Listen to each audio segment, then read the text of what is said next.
You think that your plugins are always going to work. Think again. Firstly, this video is only specifically relevant to Pro Tools users, but a similar thing could happen to users of any digital audio workstation software.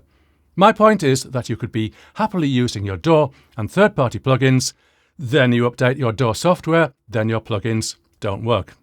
Here's the scenario. This is Pro Tools version 22.12, which is the release from December 2022, as you might guess. I have one audio track and I'm going to insert a Waves plugin, the WLM Plus loudness meter, which, apart from its rather ugly appearance, I do like for its performance and functionality.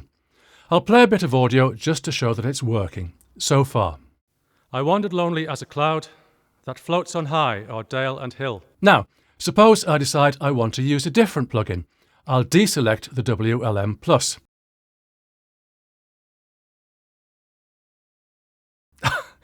Oh dear, Pro Tools has crashed. It will crash for any other Waves plugin as far as I've tested. Now, just to remove all doubt, these plugins are bought and paid for, so I've paid for them to work, but they don't work. They used to work, so the issue is clearly that this version of Pro Tools doesn't like my Waves plugins, which are version 9, which is quite old, but I've never had any reason to update them. And in general, I don't update or upgrade unless I have a reason to. Updating and upgrading can be a distraction that prevents you getting on with your real work. So let's take a look at updating these plugins. I'll log into my Waves account. So this seems to be where I can get my updates for $240 US. Hang on, these plugins are bought and paid for, and they were working just fine a few weeks ago. Now I have to pay $240 US for absolutely no additional functionality. To be clear, these are updates, not upgrades. I don't get any extra benefit. Does this make me happy? No. Does it make me want to stop using Waves plugins? Yes, if it's going to cost that much. But there's an alternative. Here's Pro Tools again. I'll load up the same Waves plugin, play a bit of audio, and just like last time, I'll remove the plugin and make Pro Tools crash. I wandered lonely as a cloud that floats on high o'er dale and hill. I wandered lonely as a cloud that floats on high o'er dale and hill. But it didn't crash. The reason? This is an earlier version of Pro Tools, version 22.7 from July 2022. My Waves plugins work just fine. Do I have any conclusions from this? Well, the first is that it's one of the laws of computing that software doesn't wear out.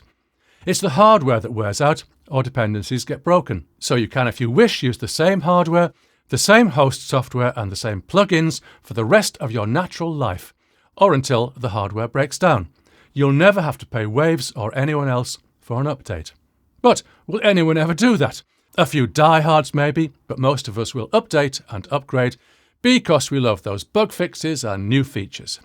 My second conclusion is that this isn't necessarily a Waves issue. You could update your DAW software and any old random plugin doesn't work or causes a crash. And noble though the developer may be with their free updates, perhaps the version you've got isn't supported anymore, and the only option is a paid-for upgrade. My third and final conclusion concerns how to avoid this issue completely.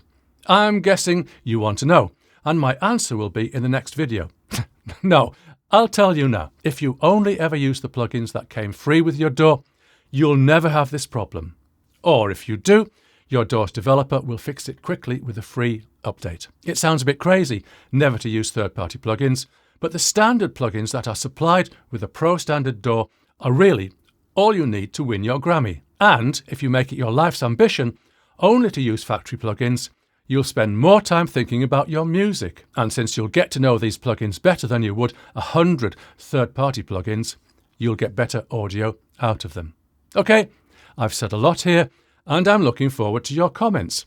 I'm sure there are factors I haven't considered, and you will have amazing insights. Apple Silicon? I'll read all of your comments and perhaps make another video on this topic in the near future. See you soon.